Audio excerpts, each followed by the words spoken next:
The day I realized silence had its own kind of power was the day no one in the company remembered my name, even though the place couldn't run a single process without me. I wasn't listed on the org chart, no Slack profile, no headshot from last year's mandatory team bonding scavenger hunt in San Francisco. But the framework, the logic, the nervous system of the financial engine that Atlas Systems was selling to investors like a golden ticket, that was all mine. Quietly written, invisibly maintained, deliberately uncredited. On paper, I was just a contractor. In practice, I was the architect of their entire compliance automation platform. Atlas had hired me through a shell vendor, Lark Analytics LLC, a Delaware subsidiary buried under layers of procurement jargon, to keep my name off the books. Why? Because their CFO, Martin Cole, understood two things better than anyone else in that building.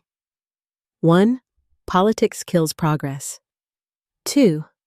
I don't do politics. Martin respected that. He gave me what no VP ever did: autonomy and trust. I built clean systems, elegant logic that could scream when tampered with. For 28 months, I'd worked under his radar, officially billed as back-end audit consultant, unofficially responsible for the operational conscience of the company. Atlas wasn't just another software firm. They were selling a revolution, an AI-driven compliance layer for banks and insurance firms. Automate your regulatory trust, the pitch said. Let Atlas detect and trigger lending conditions based on live performance data. It sounded visionary on CNBC. But under the hood, it was dangerous. Unless someone like me built a skeleton strong enough to resist abuse. That's what I did. I built a system that didn't just run, it protected itself. If someone touched the internal rules without authority, the framework would send automatic integrity alerts to our financial partners. Not malicious, just honest, a machine that refused to lie. My workspace wasn't a corner office. It was my kitchen table in a one-bedroom apartment in Austin. Same place my cat once knocked over a cold brew onto an Ethernet cable mid-deployment. No HR birthday messages. No women in tech hashtags with my face pasted under pastel Canva templates. Just code, caffeine, and a direct line to Martin. He understood me. Every Friday, he'd call. No video, just voice. Keep them honest, he'd say. Build in the boundaries. I'd nod and deliver. He didn't need slides or Jira boards. Just results. In 2023, our system passed 2 independent compliance audits with 0 warnings. Investors loved it. Executives toasted themselves at rooftop bars without realizing the stability they bragged about rested on scripts I'd written at 3 a.m. Martin once joked, "You're the parachute they don't know they're wearing." Then one Monday, he disappeared. An email from his assistant. Martin will be on extended medical leave. No further details. And just like that, the only person who understood why the system worked was gone. His replacement arrived within days, Eric Dalton, Vice President of Strategic Operations, which, as far as anyone could tell, meant man who makes slides about other people's work. The type with perfect hair, sharp suits, and the LinkedIn tagline, driving transformation through alignment. He showed up to his first all hands like he'd been waiting his whole life for an audience. "Visibility," he said, pacing in front of the projector. "We need more visibility into how our contractors are integrated into operations." That word, visibility, always meant the same thing in corporate dialect: control. Within a week, Eric started appearing in meetings he'd never attended before, asking who owned which line item, why certain tasks were still external. He didn't even know my name. He referred to me as the compliance module resource. I didn't correct him. I'd survived 6 reorganizations in my career. You don't panic, you watch, you document. So I stayed quiet, logged everything, kept refining the architecture, and deep in the system's core, I left a silent watermark, a credential flag tied to my digital signature. If anyone tried to delete it improperly, the system would immediately require re-authentication with the partner bank. No explosions, no drama, just consequence. Eric wouldn't understand that yet, but he would, because people like him always think you can erase a name by deleting a file. They never realize that sometimes the file is the fuse. The first sign came on a Friday morning. A single-line message, no greeting, no signature. Your access will be reviewed soon. Please be prepared to justify your continued involvement. No context. No thanks for your work. Just a veiled threat wrapped in corporate politeness. I stared at it for a full minute, then laughed once. A sharp, dry sound that bounced off my kitchen wall. I'd seen this before. Review meant removal. Justify meant beg. And I don't beg. I'd been quietly erased enough times in my career to recognize the smoke before the fire. The meeting would come with little notice. The decision would already be made. So I didn't react. I didn't run to HR, didn't send nervous feeler emails. Instead, I opened my system logs. I looked at the architecture Martin and I had built. Every branch of code, every audit rule, every conditional trigger carried my encrypted signature, a digital fingerprint. Atlas's entire operational trust layer was designed around that structure. Remove it wrong, and it wouldn't just crash. It would report itself to the bank. I'd made sure of that. They thought hiring contractors meant owning the work. But the truth? You can't own what you don't understand. Over the weekend, Eric began his visibility phase. Suddenly, the Slack channels were flooded with requests for impact reports. Everyone had to submit slide decks, personal performance summaries, and alignment statements. It was corporate theater at its most ridiculous. I watched one senior engineer nearly cry on Zoom trying to color code a PowerPoint roadmap for a project she'd been running for a decade. None of that mattered to Eric. Not real skill, not loyalty, not working systems, only optics. But me? I wasn't even on his list. Martin had buried my contract deep inside the compliance expense report, a budget line no one ever read because it was too full of legal jargon. To Eric, I was invisible, untraceable, at least until he went digging. By Tuesday, I noticed new admin activity in the system audit logs, credentials tied to Eric's department accessing vendor files they didn't own.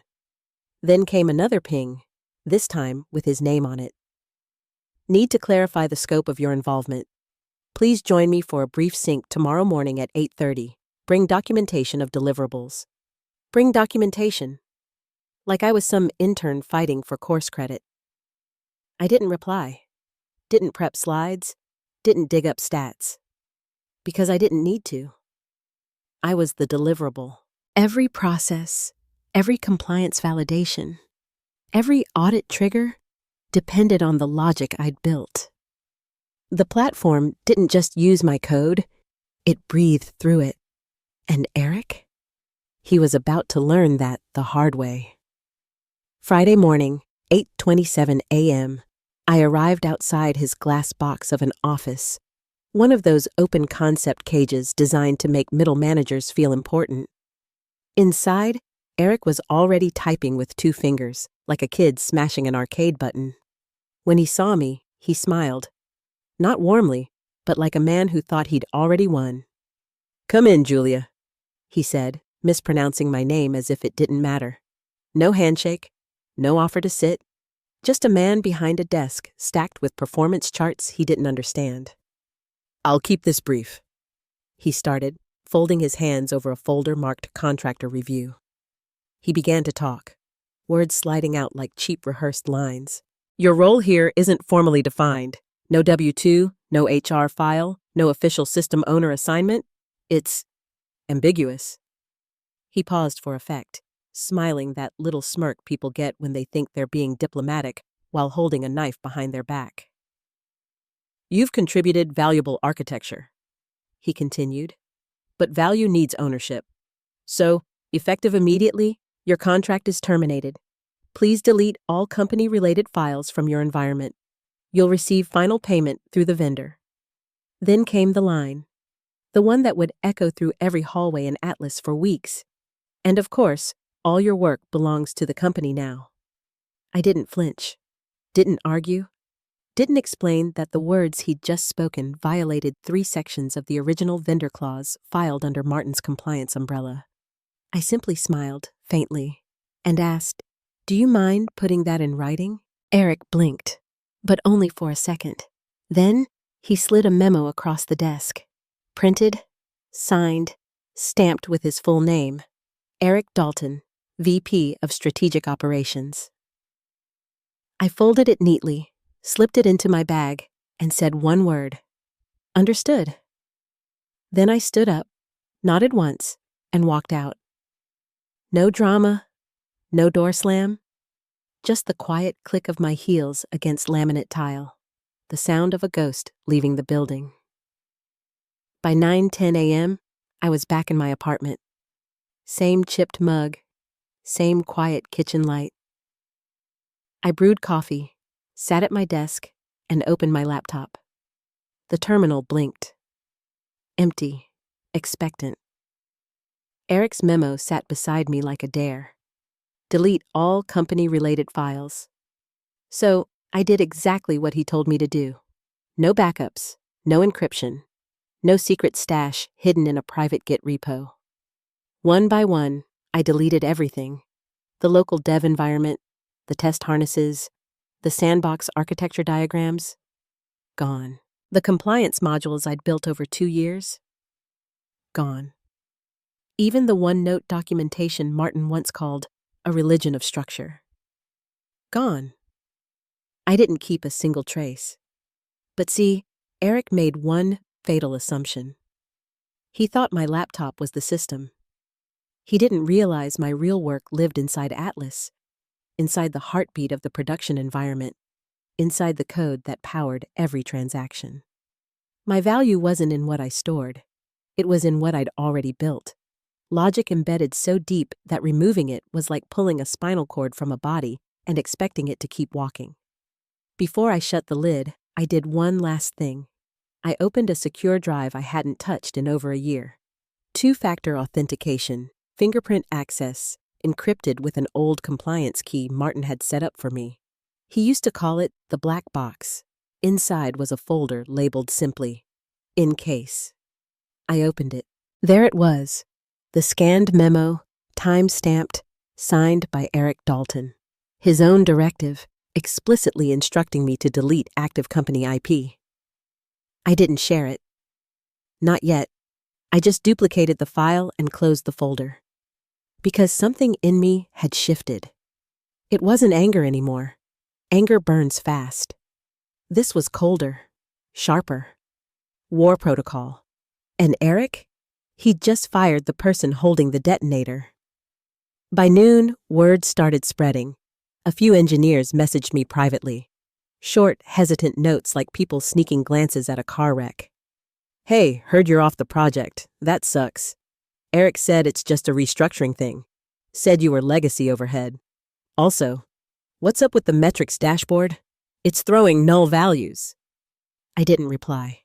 Eric, apparently, had done a little victory lap that morning. He'd dropped into a leadership huddle bragging about streamlining contractors and reducing vendor dependence. Someone told me he'd even used the phrase cutting unnecessary architecture. Cute. Meanwhile, 1,000 miles away, Atlas's partner bank, the one backing our $18.5 million revolving credit line, had just received its first automated alert. At 1:46 p.m., the system registered a deletion event tied to a credential that hadn't gone through official offboarding. My credential. To a human, that looked like housekeeping. To a compliance algorithm, that looked like fraud. The logic I built treated every active credential as part of the company's integrity scaffolding. Delete one without a matching revocation log, and the trust chain snapped, automatically notifying the partner bank's oversight system. By 2:03 p.m., Atlas's credit line was frozen. Not canceled, not revoked. Paused pending review. Quiet, surgical, devastating. And Eric? He didn't even notice. He was still posting in Slack about new energy and fresh accountability. He even linked a Medium article about leadership transparency, written by some guy who got fired for stealing code from his own startup. I poured myself a glass of wine and watched the dominoes tip. Not joy, not vengeance. Something calmer. Like watching a system behave exactly as designed. By 3 p.m., the bank's compliance liaison, Janet Lee, flagged an anomalous credential removal. Her report went straight to Atlas Legal, CC'd to 3 executives, including Martin's stand-in. The email subject line said it all. Urgent, unauthorized credential deletion, compliance chain breach detected. Inside the company, chaos bloomed in silence. Screens froze, audits failed, transactions queued with red error codes. The machine was doing exactly what I built it to do, protect itself. Eric thought he'd cleaned house. What he really did was trip the alarm buried beneath the floorboards. And all I had to do now was wait. Monday morning came heavy and airless. Inside Atlas's downtown Seattle office, the walls felt thinner than usual, as if the building itself had overheard the chaos simmering in the servers below. No one said it aloud, but everyone knew something had cracked. The partner bank had frozen the company's $10.5 million line of credit pending a compliance audit. Legal was scrambling to understand why. The finance team whispered in corridors. Operations tried to stay calm while the dashboards blinked red like distress beacons. And then, without announcement, Martin Cole walked back into the building. No Slack post, no welcome back email. Just a man in a gray suit, pale from medical leave, carrying the quiet focus of someone who had returned not to heal, but to stop a plane from crashing. He arrived at 8:02 a.m. By 8:07, he was in the executive conference room. The first thing he said wasn't hello. It was, "Why is Julia Rivera's credential showing a non-standard termination event?" Dead silence. Someone from legal started typing frantically. Another tried to log into the compliance portal and got locked out for using an outdated token. A project manager fumbled with changelogs that didn't exist. No one had an answer. By 8:14, Eric Dalton was summoned. He arrived clutching his latte like a talisman, still wearing that too-tight navy suit he thought made him look authoritative. Julia was a contractor. He began defensively before anyone even asked. We had no legal requirement to onboard or offboard her through internal systems. It was just cleanup. Martin's gaze didn't waver. Did you authorize the deletion? Eric hesitated. Yes.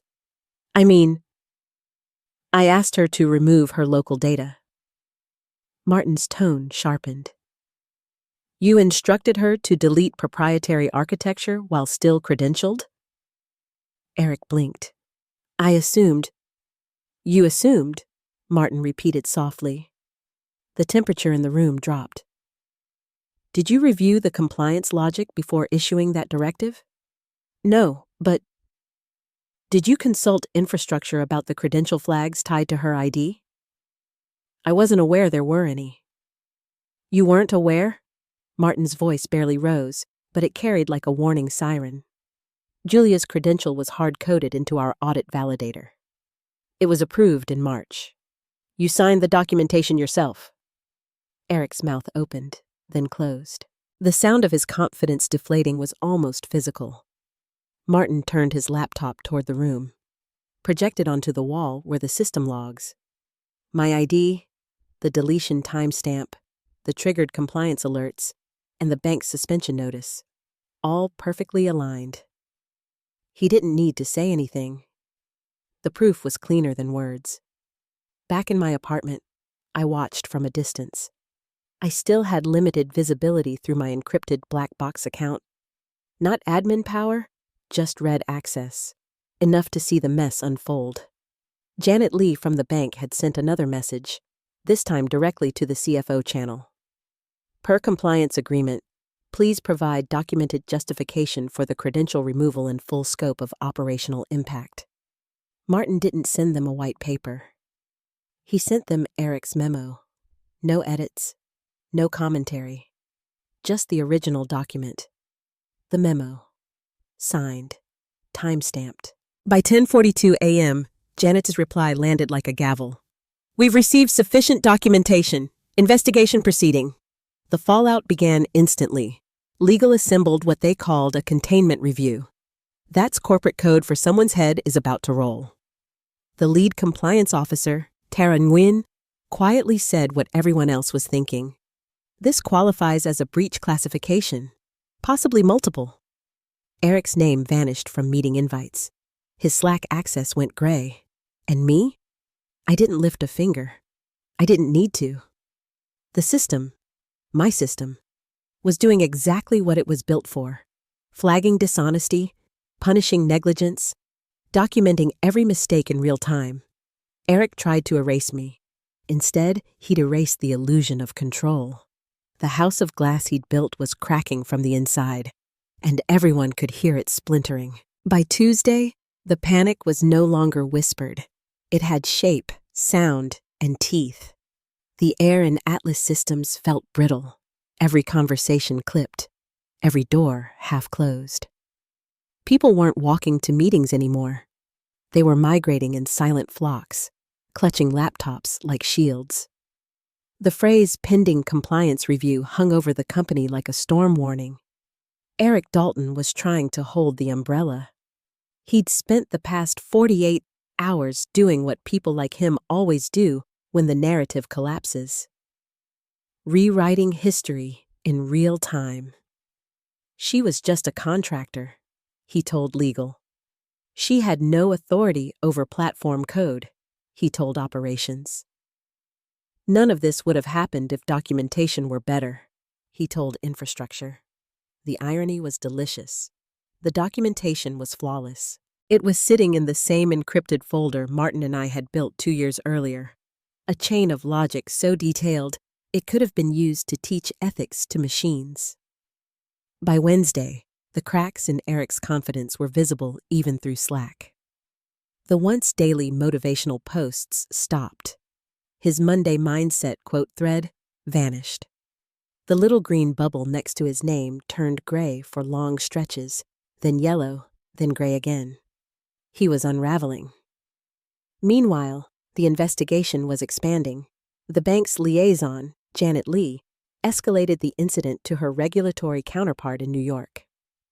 That triggered what's known in the industry as a Tier 2 compliance freeze. Atlas's transaction gateway was placed in verification mode, meaning no funds could move without dual authentication from both Atlas and the bank. That freeze alone cost the company roughly $120,000 a day in delayed processing. The board wanted blood. Martin didn't give them speeches or excuses. He gave them the memo. Again. Signed, dated, stamped by the man now hiding in his own office. The CFO read it aloud during the emergency meeting.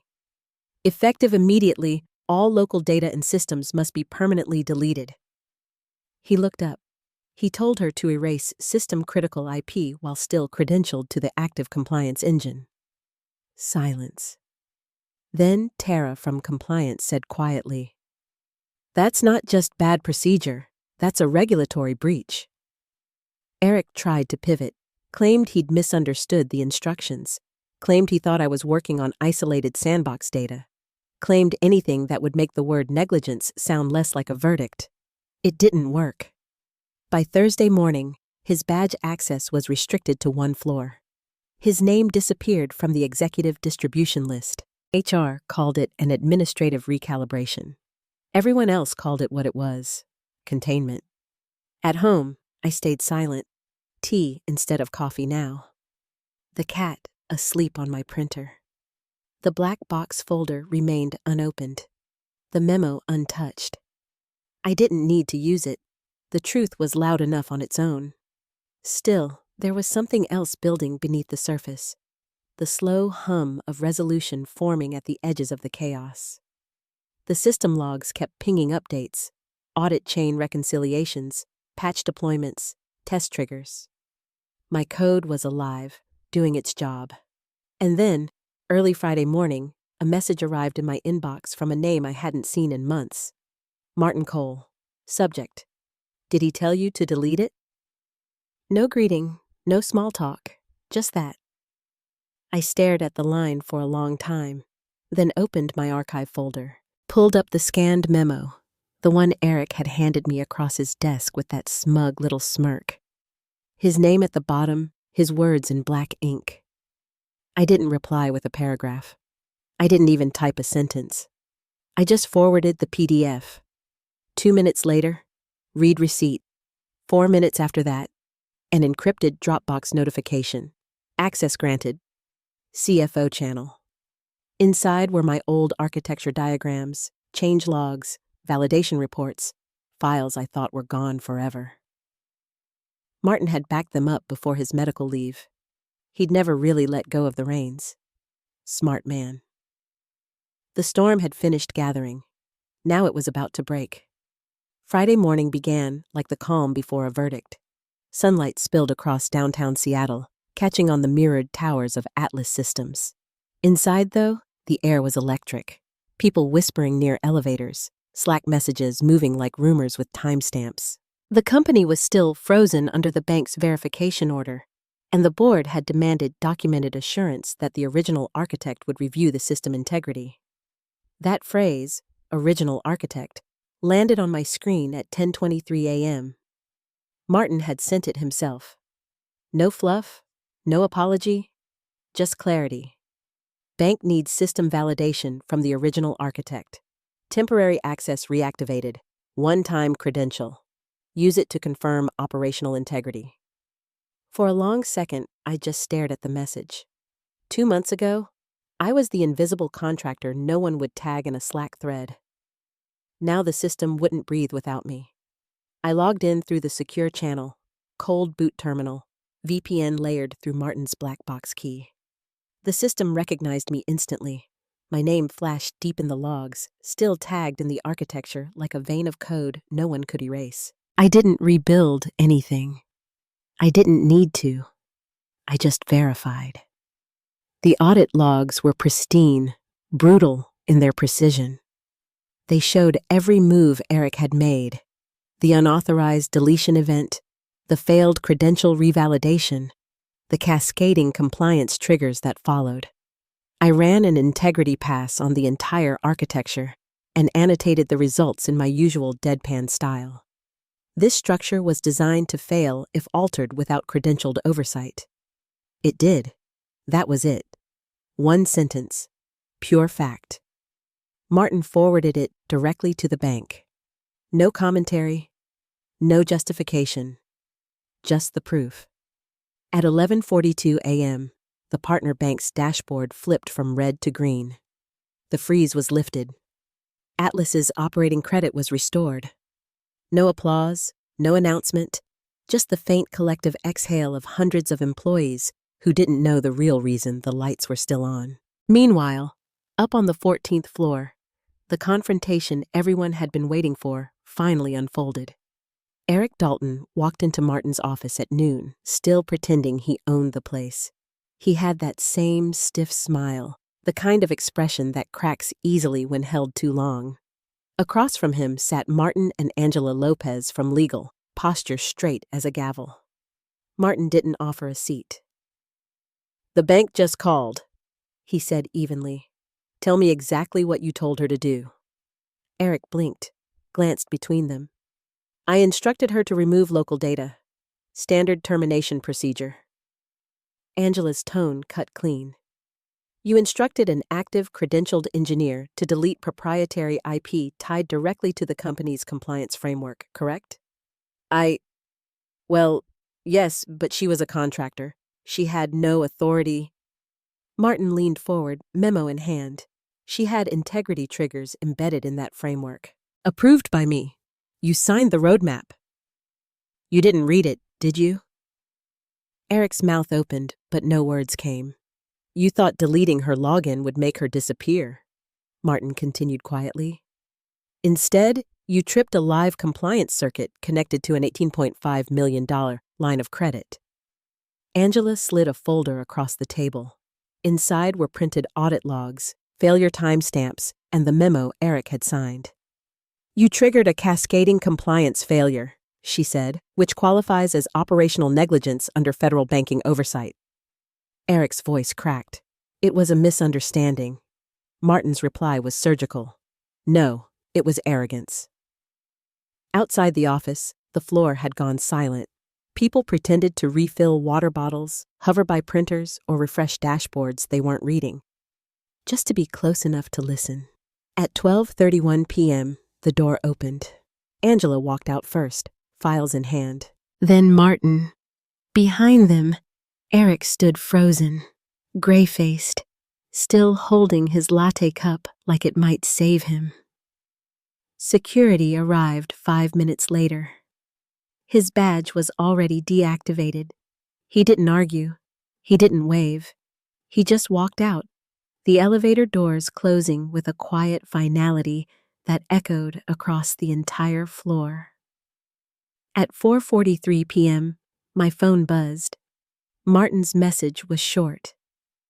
"We've reinstated your contractor access under Lark Analytics. Bank's request. Validation scope only.